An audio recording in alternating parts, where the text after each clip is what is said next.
Welcome students, this is the second part of grade 10th science chapter number 15, our environment.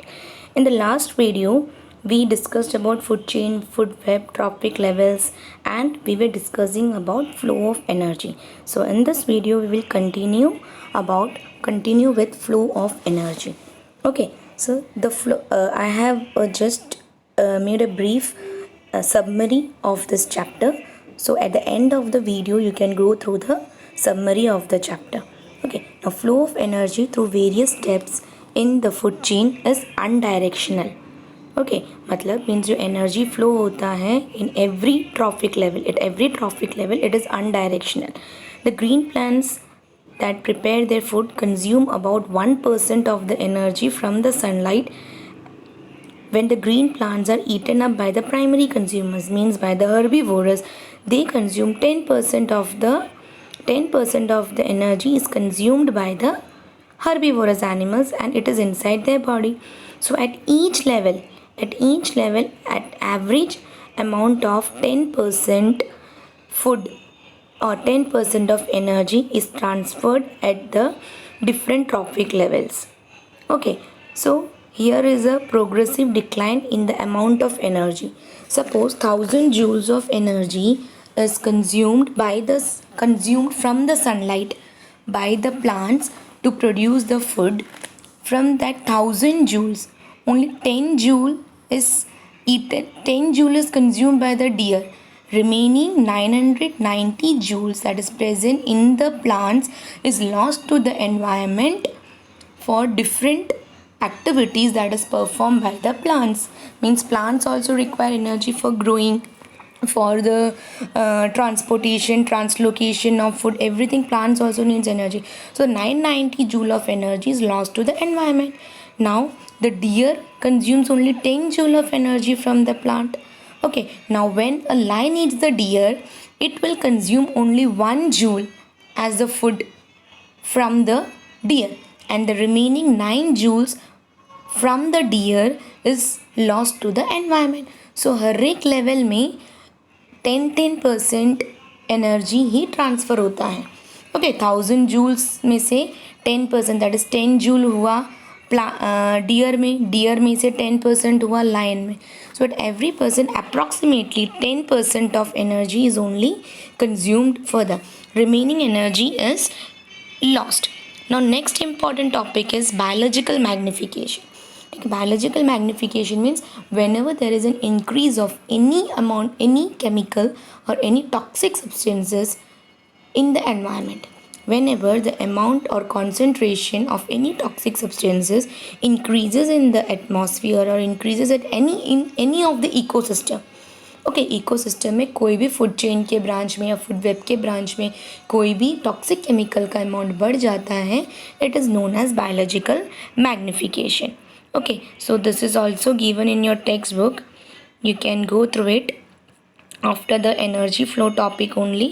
This was the energy flow topic. In this paragraph you can get the definition of biological magnification. The maximum concentration of the chemicals get accumulated in our bodies. This phenomena is known as biological magnification. And the main reason behind the foods like wheat, rice, vegetables, even meat contain various amount of residues, pesticides they contain. So it should be removed by washing or other means. Otherwise, this means accumulation of any of these pesticides in any of the organisms in the food web is known as biological magnification. Okay, now next is how do our activities affect the environment. Whatever activities that we are doing, we are not using the natural resources judiciously. We are using it in a disadvantageous way. So how the harm we are causing to the environment is affecting us.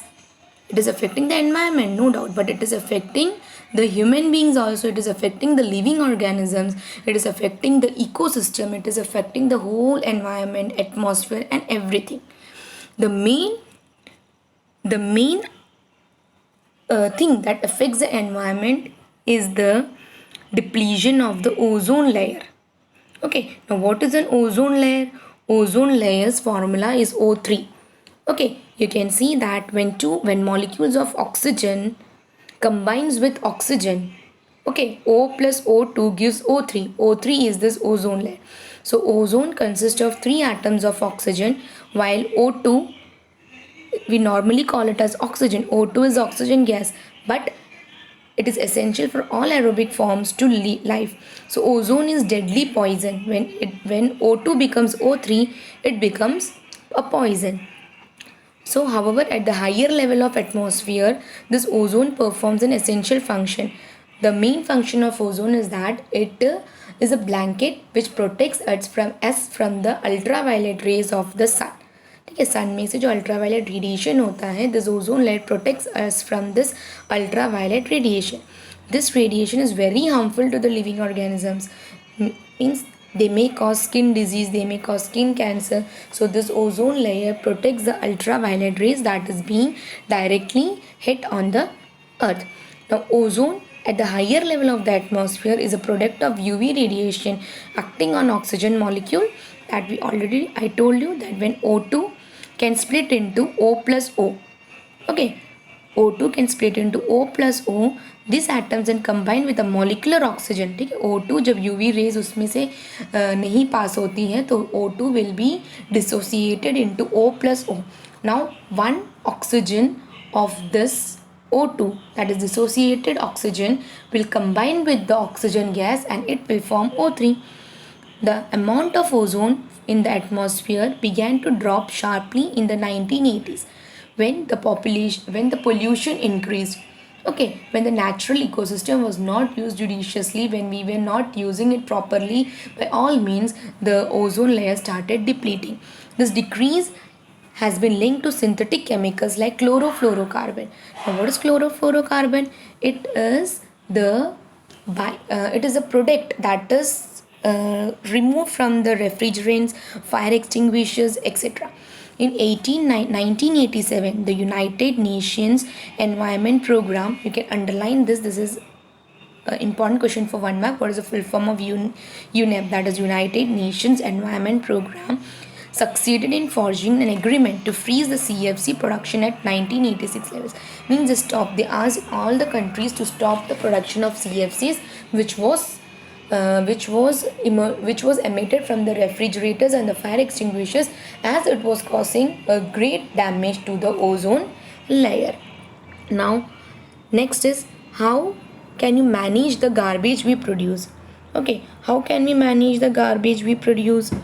We have different means. We can put our garbage. Now we cannot don't throw your garbages here and there. You can use it and you can put it in disposable bags. Now the country is trying to has started up many programs to avoid the wasting of the biodegradable and the non-biodegradable products. So as a responsible citizen, it is our duty to protect our environment and take necessary actions against people, or make them understand that how harmful we are causing the environment by throwing the waste, by throwing the unbiodegradable substances here and there.